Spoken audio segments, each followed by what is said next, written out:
Hello, everybody. My name is Dan Gilbarb. I'm a professor of sociology here and chair of the Multicultural Committee. And I'm privileged today to introduce our speaker, Nagla Saad Mohammed Hassan. Dr. Hassan is a professor at Fayoum University, I hope I pronounced that correctly, and has a PhD from Cairo University.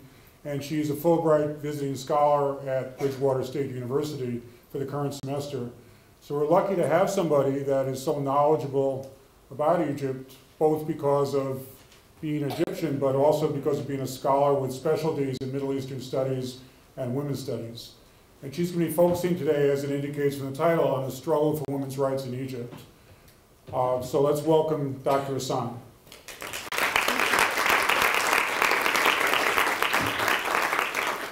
I should say the format for today, she would be speaking and making a presentation. If you have any questions, please jot them down, and there'll be opportunity at the end to ask questions and have question and answer. Thank you. Thank you very much for introducing me and for having me today. I'm gonna talk today about the struggle for women's rights in Egypt and the idea of Egyptian feminism.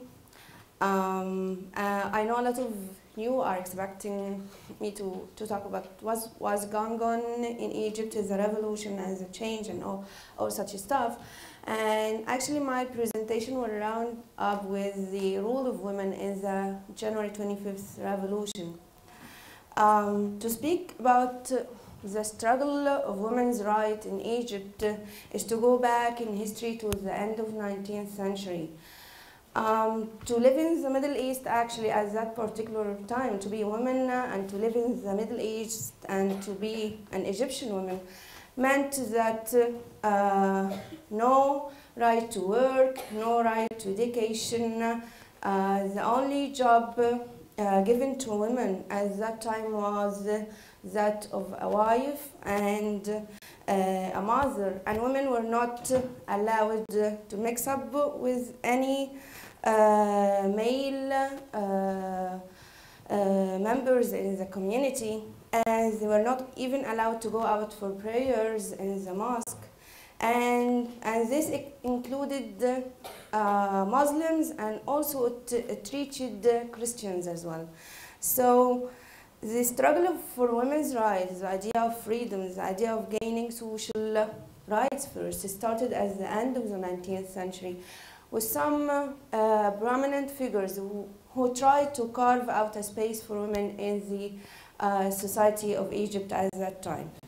It started from that time with people from the upper class, because these people were married to some important figures in the Egyptian society at that time, and that's why they were, allowed some access to express themselves through writing and through speaking up in some circles, but it didn't reach up to the bottom of the society.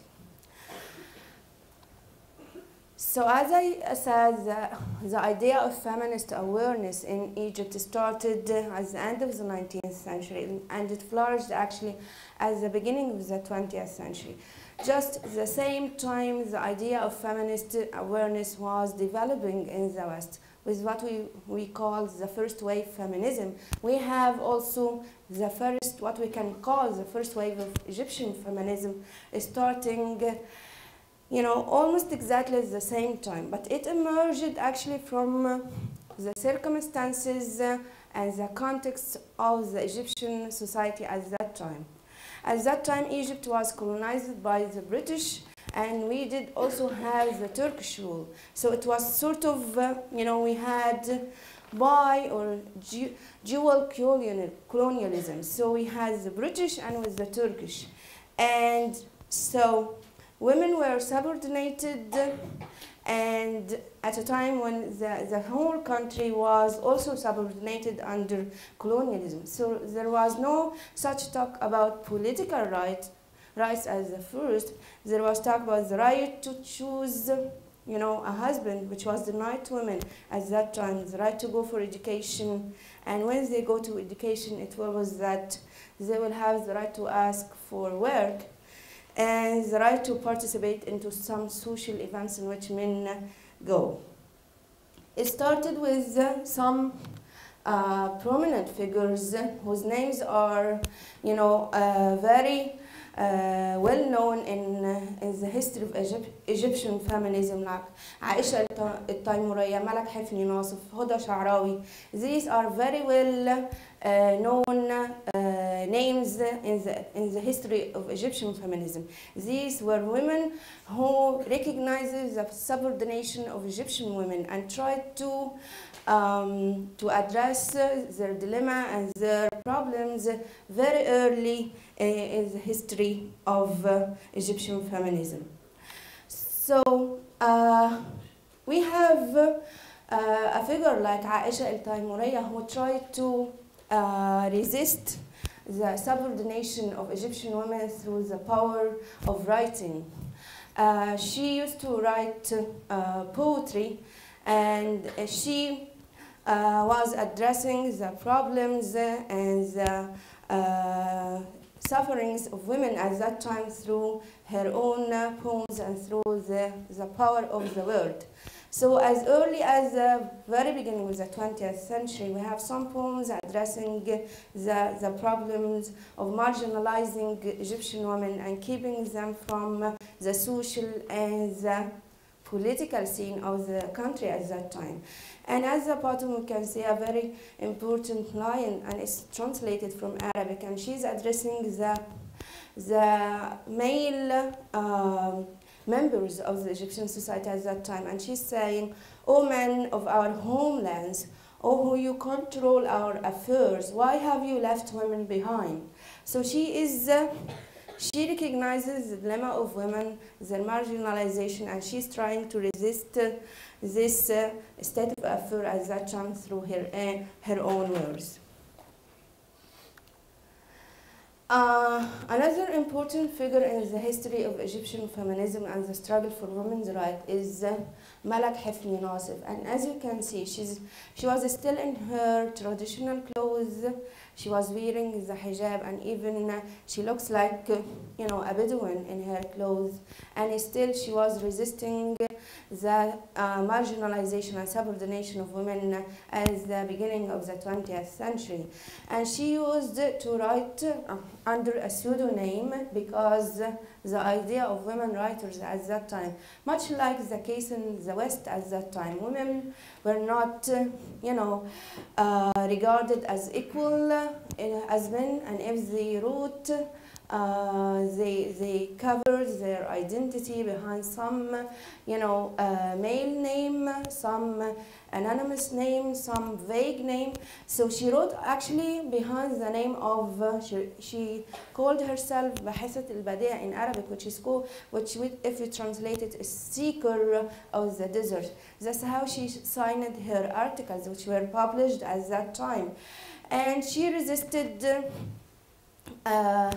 the subordination of women in so many different articles, and these articles were grouped after her death in a very important book which is called Feminist Texts. And as you can see, it has got the name feminist at a time when feminism was not actually, or has not actually taken its you know, shape. Another important figure in the history of Egyptian feminism is Huda Sha'rawi, and Huda Sha'rawi is known for many achievements. She is one who has struggled at many levels, including the social and the political, and her achievements are many actually. And as you can see, she was still in her, you know, traditional clothes, but she was gaining awareness of her rights as a woman. And she actually was the first to to organize a series of lectures in 1908 at Fuad University, which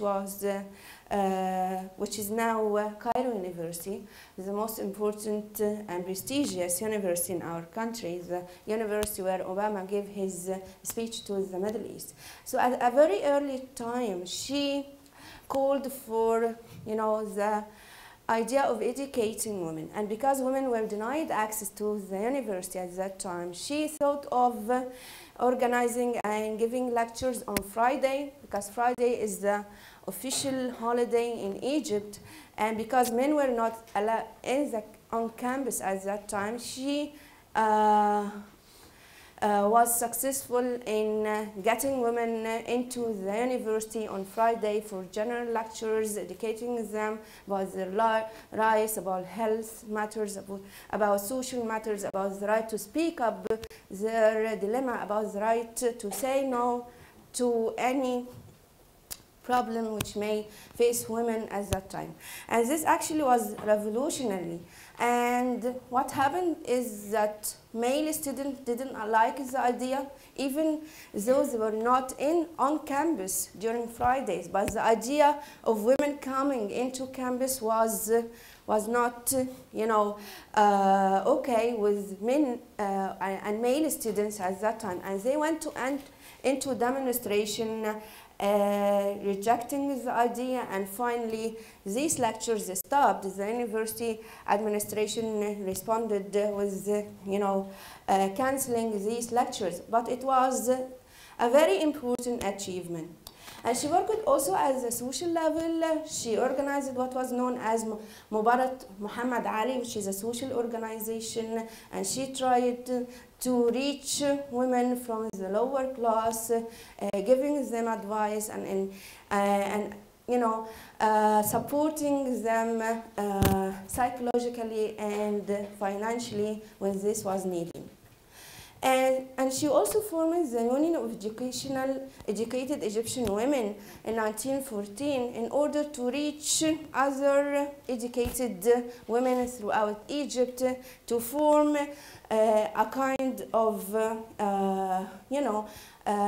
oppositional organization addressing the problems of women at that time. With the 1919 revolution, this is a very important revolution in the history of Egypt. It is a revolution which was directed as a British colonialism. And in this revolution, the idea of feminism shifted from what is social to what is political.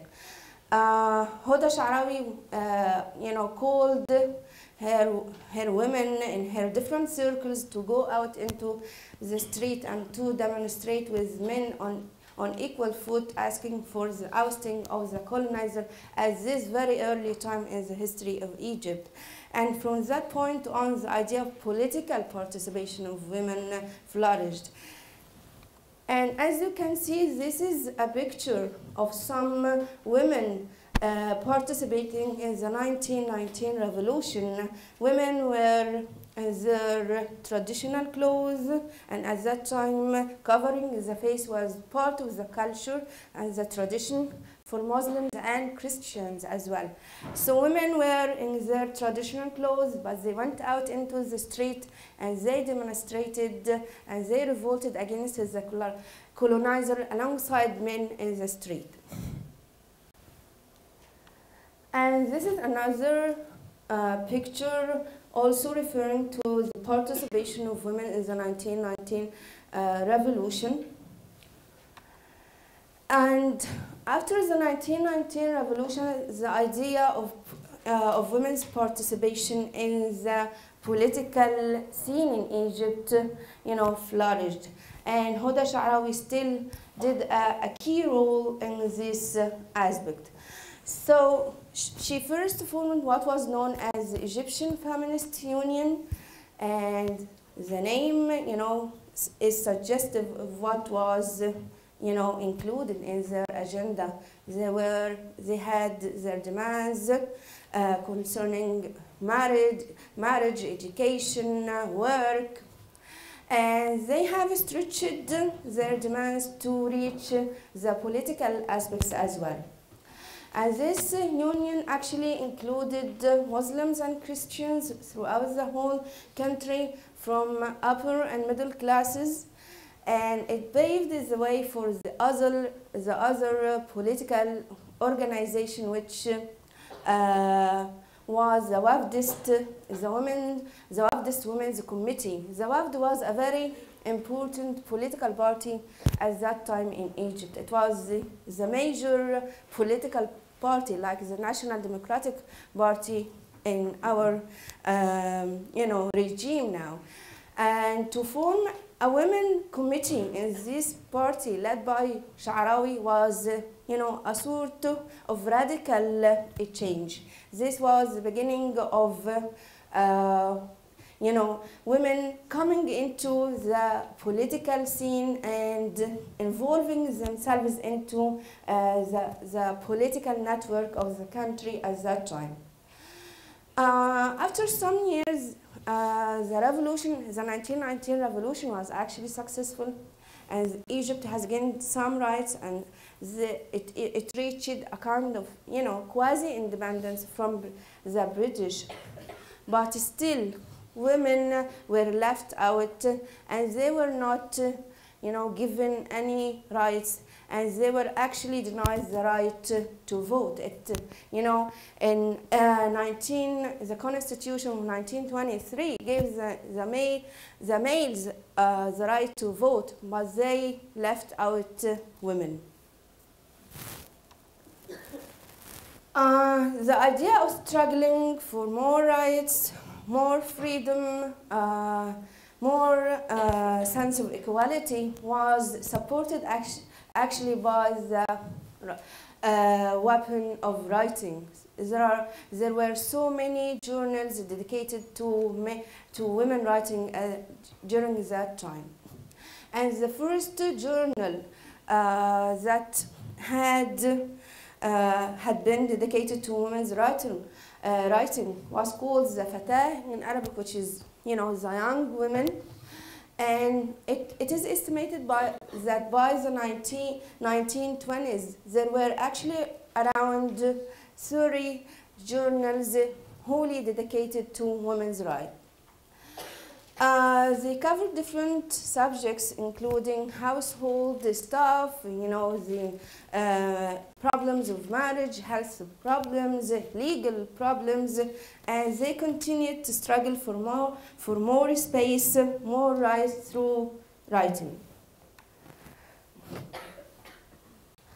The period from 1920 to 1950 witnessed other development in the struggle for more rights for women. So before that, actually, women, the last stage women could reach as the level of education was, the basic education or the preparatory education. So the first secondary, which is the highest, is like the high school here. The first state secondary school was established in 1925, and it was established actually in Shobra, a very famous district in Cairo. And it took 4 years for the students which joined this secondary school to graduate.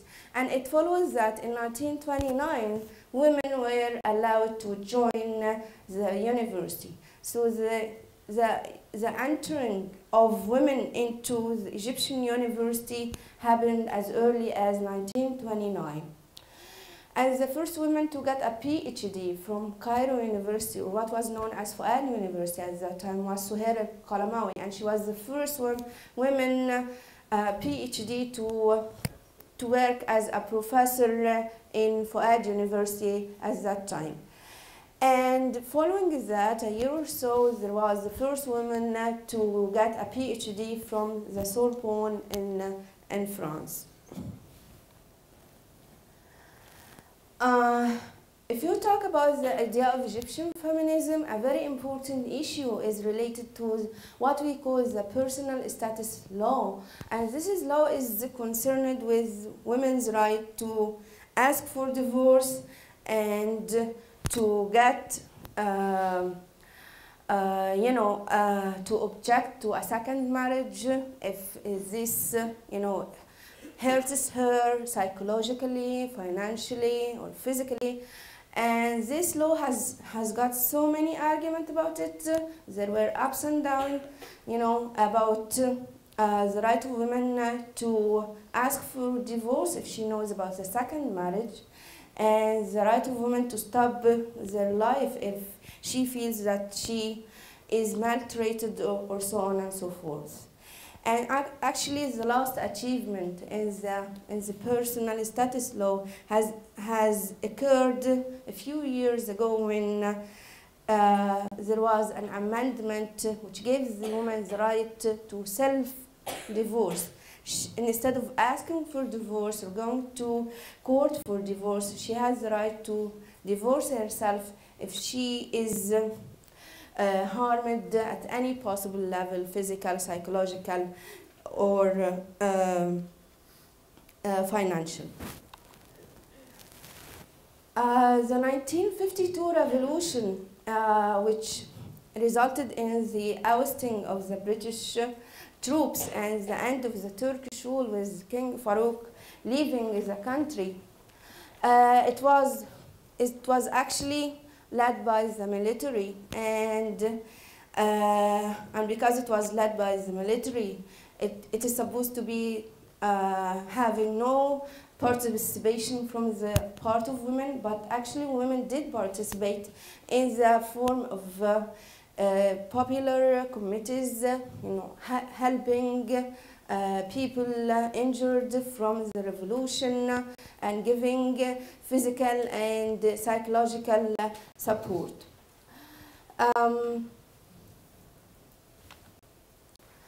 The 1952 revolution was successful as far as the interior political atmosphere is concerned, but it actually didn't give women the expected rights they were fighting to. So it's only, the right to vote was only granted in 1956. So women had access to vote in elections only in 1956, meaning that this was after 4 years of the revolution and after 32 years of struggling for gaining this right. But still, in the same year in which women were granted the right to vote, the Feminist Union, which was established by Huda Sha'rawi long before, was closed, and this was part actually of Gamal Abdel Nasser's regime, his crackdown on any civil organizations that can express any kind of resistance or threaten his regime in any possible way. Years went by, and the first female minister was appointed during Nasser's regime in 1965, meaning that the first female minister came to office after 12 years after Abdel Nasser's coming to power. In the 1970s and the 1980s, women continued to struggle, and writing continued to be their weapon. And in the 1980s, the attention was shifted to other important dilemmas. And one of the prominent figures which struggled for more space and rights for women is Nawal Saadawi, who is still alive, and she's teaching actually at American universities. And she founded the Arab Women Solidarity Association, and she wrote a lot about health. She was actually a physician, and she was dealing with so many psychological and physical problems that women suffered because of their subordination under some male figure, be it their husband or their father. And she wrote a lot about this. And one of the important issues she tackled, and she tackled, you know, a lot in her writing, was female circumcision. And because of her writing and her denunciation of the practice, she was actually sent to prison during Sadat's regime. In 1986, a group of women formed the New Women magazine, and they began to help other ordinary women to recognize their own rights as the level, you know, as a social and legal level, and to get women into, you know, women who don't have access to finance, to get women into income generating projects in order to achieve, you know, self-independence. And because they thought that economy and financial matters is very important in the struggle for gaining freedom. If you are financially free, you can ask for divorce, you can resist subordination. And that's how they helped women overcome their problems. In the 20th century, the struggle for more rights for women continued, and actually Egyptian feminism took multiple shapes, but it was, you know, centered in the activities of NGOs. Feminist activism was handled by people in NGOs going into the society and educating, you know, illiterate women, and, you know, helping them be aware of their different rights and helping them overcome their legal problems and financial problems. The struggle continued into the 21st century as the National Council for Women was established in the year 2000. And like I said, the self-divorce law was issued also in the same year, in 2000. And this was considered a very important achievement, because so many husbands exploited their right to reject women's demand for divorce and for, you know, enforcing physical and psychological trouble upon women. Some men went for second wife, and they left the first wife suspended with no money, with no, you know, psychological or financial support or whatsoever. And because divorce was in the hand of men only, this caused a problem to so many women. And the law of self-divorce opened up a space for women to struggle against any, you know, maltreatment at the hand of husbands, and to free herself at a time when she feels that familial life is difficult to continue. And in 2003, there was the first female judge appointed, and her name is Tahani El-Gebali. And this was considered a very important achievement, because women went into different jobs, but still, women were not allowed to go into the military, women were not allowed to go into the police, and they were not allowed to be judges. And after so much argument, the first female judge was appointed in 2003, and this is one of the important achievements in the history of struggling for more rights.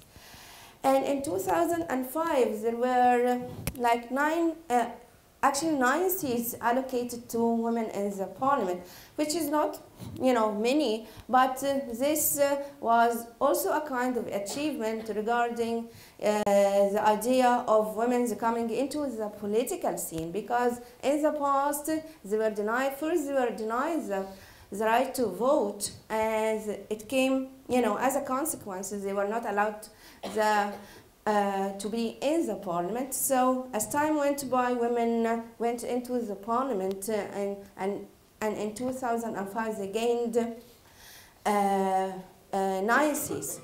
And a few months ago there was issued another decree which gave women a quota in the parliament of, and they had the right to 64 seats in the People's Assembly or the Parliament, and this is considered another important achievement. In the January 25th revolution, women participated on equal foot with men. Women were in the Tahrir Square, standing and sleeping in the streets and persisting in their demands for democracy, freedom, better life, more social justice, and the ousting of the regime. And if you go into the internet and you Google Egyptian women in the January Revolution, you'll find lots of videos and pictures of women from different classes with different sort of clothes, different ages, participating, chanting, staying and sleeping in the street for 18 days till they succeeded in the ousting of the regime. So this is I have some pictures, and this is a woman in Tahrir Square, and this is a picture of some other women during the January Revolution in the street. And as you can see, veiled, unveiled, with a scarf, with no scarf, no difference, and women, alongside men, with no sexual harassment, with no sense of inferiority, and asking for the same demands. And this is a picture of Stilana, a third woman, resisting the police force in Tahrir Square during January Revolution. The revolution, as far as the political demands were concerned, has brought its fruits. It was successful. It has, ousted Mubarak and ended his regime, and we are in a state of transition, and we are speculating what is coming next. And actually, the military is doing a fantastic job during this transitional stage, paving for the next elections. And still, women are contesting after the revolution for more demands. So they are preparing actually an agenda asking for the right for the office of presidency. Why not a female president? And we're also asking for women as governor. We have 28 governorates in Egypt, and we don't have in the history of Egypt a single female governor of any governorate. So why not? This is one of our demands after the revolution. And we want women as prime ministers as well, because there was never ever in our history a female prime minister. More social justice, more political rights. And actually, after the revolution, there was the Women's Day, March 8th, and there was a million march of women and men going into Tahrir Square, asking, after the end and success of the revolution, asking for more, rights for women, and demanding that the revolution should bring its fruits to women who participated equally in the success of this revolution. Whether this revolution will grant women these demands, we are speculating, and we hope it will not let women down as previous ones. Thank you very much.